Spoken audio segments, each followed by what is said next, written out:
Guys, F C ഗോവയ്ക്ക് shield റേസിലേക്ക് ഒരു ചെറിയ ശതമാനം സാധ്യത മാത്രമേ ഉള്ളൂ. അതുകൂടി പോയാൽ ഈ ഒരു മത്സരത്തിലെ ഫലം തോൽവിയിൽ അല്ലെങ്കിൽ സമനിലയിലൊക്കെ എത്തിയെങ്കിൽ, എന്നാൽ ഈ ഒരു മത്സരം വിജയിച്ചുകൊണ്ട് ആ ഒരു ചെറിയ സാധ്യത ഗോവ നിലനിർത്തുന്നു എന്നുള്ളതാണ്. സോ ഈ ഒരു വിജയം അവർക്ക് രണ്ടാം സ്ഥാനത്ത് മിനിമം എങ്കിലും നിൽക്കാൻ സാധിക്കുമെന്നുള്ളൊരു കാര്യം കൂടി ഉറപ്പുവരുത്താൻ സാധിക്കും മിക്കവാറും. കാരണം 3-1 എന്ന് പറയുന്ന സ്കോറിലാണ് മുംബൈ സിറ്റി എഫ് സിക്കെതിരെ മുംബൈയുടെ ഹോമിൽ പോയിട്ട് ഗോവയ്ക്കൊരു വിജയം സ്വന്തമാക്കാനായിട്ട് സാധിച്ചിട്ടുള്ളത് എന്നുള്ളതാണ്. ഈ ഒരു മത്സരത്തിൻ്റെ തുടക്കത്തിൽ, അതായത് ഇനിഷ്യലി 10 മിനിറ്റിലൊക്കെ പോയി കഴിഞ്ഞാൽ മുംബൈ സിറ്റി എഫ് സിയുടെ ഒരു ഡോമിനേഷൻ പോലെയാണ് കണ്ടതെങ്കിൽ പിന്നീട് കാര്യങ്ങളൊക്കെ മാറി. എസ്പെഷ്യലി ആ ഒരു ഗോള് വന്നിട്ടുള്ളൊരു മൊമെൻറ്റിൽ അതൊരു കൗണ്ടർ സിറ്റുവേഷനിലാണ്. അതിന് മുമ്പ് ഒരു കൗണ്ടർ സിറ്റുവേഷൻസ് ഒക്കെ ഉണ്ടായിട്ടുണ്ട്.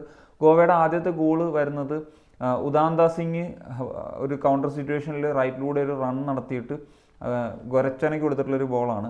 സോ അത് ഡിഫൻസ് അത്യാവശ്യം ടൈറ്റ് ആയിരുന്നു ആ സമയത്ത് മുംബൈ സിറ്റി എഫ് സി. പക്ഷേ ആ ഒരു കൃത്യമായിട്ടുള്ളൊരു സ്പേസിന് വേണ്ടി ഗൊരച്ചനെ വെയിറ്റ് ചെയ്തു.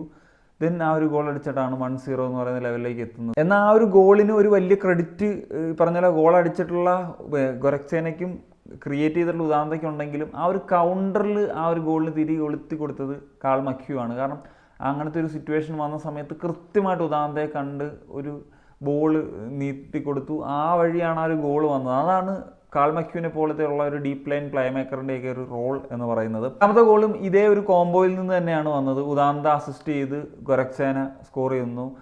അതൊരു ബ്രില്യൻ ക്രോസും ബ്രില്യൻ ഗോളുമായിരുന്നു. അതിലൊരു വാൾ പാസ് കളിച്ചിട്ട് ബോർഹെം അതുപോലെ ഉദാന്തയായിട്ട് നടത്തിയിട്ടുള്ള ഒരു മൂവ്മെൻ്റ് ഒക്കെ ഒരു ഇൻട്രസ്റ്റിംഗ് ആയിട്ടുള്ള സംഭവമായിരുന്നു. അങ്ങനെ 2-0 എന്ന് പറയുന്നൊരു മുൻപിൽ എത്തി ആദ്യ പകുതിയിൽ തന്നെ.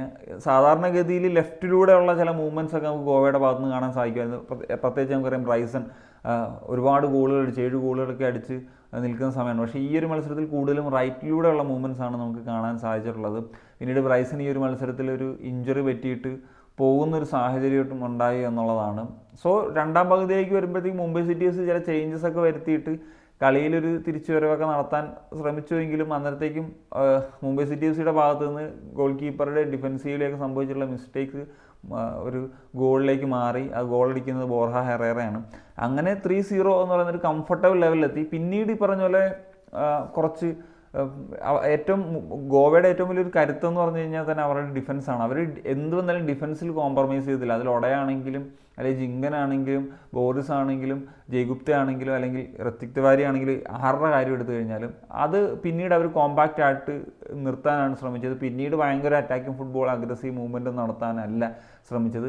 പിന്നീട് ഈ പറഞ്ഞ പോലെ ഒരു സിറ്റുവേഷൻ ഉണ്ടായപ്പോഴാണ് ആ ഒരു പെനാൽറ്റി സിറ്റുവേഷൻ വന്നത്. ചാങ്ദെ ഫൗൾ ചെയ്തിട്ട് അങ്ങനെ അന്നേരത്തേക്കും കളിയുടെ ഒരു സമയം കഴിഞ്ഞു. കാരണം അഡീഷണൽ ടൈമിൻ്റെയും അവസാനത്തെ മിനിറ്റിലാണ് ചാങ്ദെക്ക് ആ പെനാൽറ്റി കിട്ടുന്നതും അതൊരു ഗോളായിട്ട് മാറുകയും ചെയ്യുന്നത്. ഈ മത്സരത്തിൽ ആകപ്പാട് 3 ഷോട്ട് ഓൺ ടാർഗറ്റ് ഗോവയുടെ ഭാഗത്തുനിന്നുണ്ടായിട്ടുള്ളത്. അത് കൃത്യമായിട്ട് കിട്ടിയ അവസരം കൃത്യമായിട്ട് ഉപയോഗിച്ചു എന്നുള്ളിടത്താണ് അവർക്ക് 3 ഗോളുകൾ നേടാനായിട്ട് സാധിച്ചത്. അപ്പോൾ മുംബൈ സിറ്റി എഫ് സി ആണെങ്കിൽ ഈ മത്സരത്തിൽ ഏതാണ്ട് 6ഓളം ഷോട്ട് ഓൺ ടാർഗറ്റൊക്കെ വന്നു. അല്ലെങ്കിൽ അവരുടെ അറ്റാക്കിംഗ് മൂവ്മെൻറ്റ്സ് ഒക്കെ ഉണ്ടായിരുന്നു. അതിൽ കൂടുതലും ആദ്യ പകുതിയിൽ നോക്കിയ വിക്രമിനെയാണ് ആ ഒരു ഫ്രണ്ട് ഫേസിൽ നമുക്ക് കാണാൻ സാധിച്ചത്. പക്ഷേ അതൊന്നും കൃത്യമായിട്ട് യൂട്ടിലൈസ് ചെയ്യാൻ സാധിച്ചില്ല എന്നുള്ളിടത്താണ്. എന്നാലും മുംബൈ സിറ്റി എഫ് സിയുടെ പ്ലേ ഓഫ് സാധ്യതകളൊന്നും മങ്ങിയിട്ടില്ല. അവരിപ്പോഴും അത്യാവശ്യം ഒരു കംഫർട്ടബിൾ ആയിട്ടുള്ളൊരു സ്പേസിൽ തന്നെയാണുള്ളത്. ഇനിയുള്ള മത്സരങ്ങളിൽ ഇതുപോലെ ഡ്രോപ്പ് ചെയ്യാതിരുന്നു കഴിഞ്ഞാൽ അവർക്ക് പ്ലേ ഓഫ് കളിക്കാനാകുമെന്നുള്ളത് തന്നെയാണ് പ്രതീക്ഷിക്കുന്നത്. എന്താണെങ്കിൽ ഈ റിസൾട്ട് താഴെ കിടക്കുന്നത്, അതായത് മുംബൈയുടെ താഴെയുള്ള ചില ടീമുകൾ, ഇപ്പം കേരള ബ്ലാസ്റ്റേഴ്സിനും അല്ലെങ്കിൽ പഞ്ചാബ് എഫ് സിക്കും ഒഡീഷ എഫ് സിക്കും അങ്ങനെയുള്ള ടീമുകൾക്കൊക്കെ അതൊരു ആശ്വാസമായിട്ടുണ്ടാകും എന്നുള്ളതാണ് ഞാൻ വിശ്വസിക്കുന്നത്. That's it guys. അപ്പോൾ എത്ര പറയാനുള്ള നിങ്ങളുടെ ഒപ്പീനിയൻസ് നടത്തിച്ചാൽ